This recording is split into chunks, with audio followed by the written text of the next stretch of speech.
UP के फर्रुखाबाद में high school और इंटरमीडिएट बोर्ड परीक्षाओं के हाई स्कूल में 1570 छात्र हिंदी परीक्षा छोड़कर गैर मौजूद रहे। इंटरमीडिएट में 1202 छात्र परीक्षा में नहीं आए।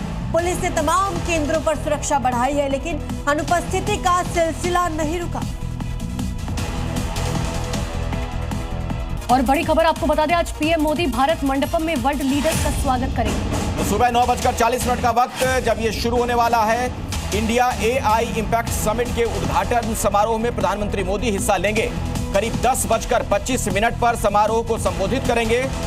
वहीं रात करीब 9:15 बजे सभी नेताओं के साथ फोटो सेशन भी होना है। प्रधानमंत्री मोदी के साथ साथ फ्रांस के राष्ट्रपति, संयुक्त राष्ट्र के महासचिव और विश्व भर के शीर्ष उद्योगपति भी उद्घाटन समारोह को संबोधित करेंगे। इसके बाद वे अन्य नेताओं के साथ सुबह लगभग 11 बजे इंडिया AI इम्पैक्ट एक्सपो 2026 का दौरा करेंगे।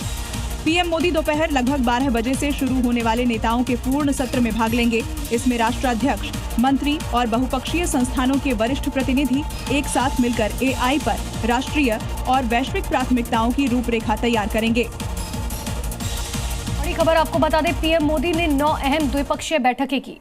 Spain, Finland, Serbia, Croatia, Estonia, Kazakhstan और भूटान के नेताओं से मुलाकात की गई।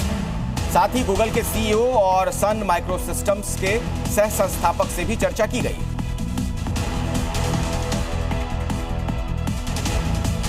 दिल्ली में आयोजित AI इम्पैक्ट समिट का तीसरा दिन बेहद धमाकेदार रहा। कई बड़ी हस्तियां इसमें शामिल हुई।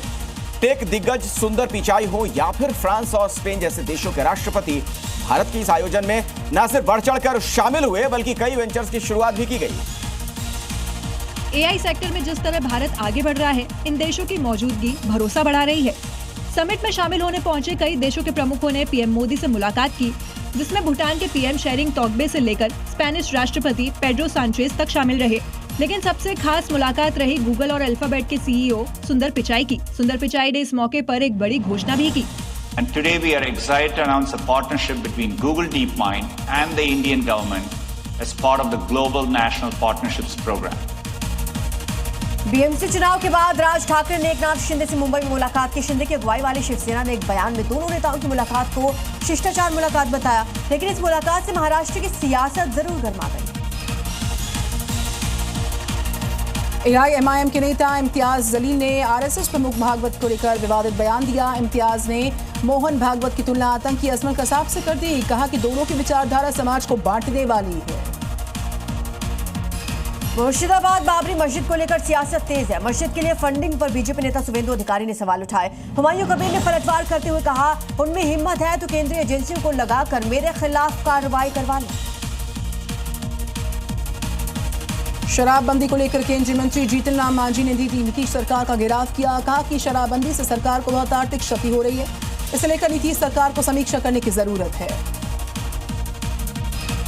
उत्तर प्रदेश के डिप्टी सीएम केशव प्रसाद मौर्य ने एक बार फिर से राहुल और अखिलेश पर हमला बोला। कहा, जैसे जैसे राहुल को देश की प्रगति बर्दाश्त नहीं हो रही, वैसे ही अखिलेश यादव को उत्तर प्रदेश की प्रगति बर्दाश्त नहीं हो रही।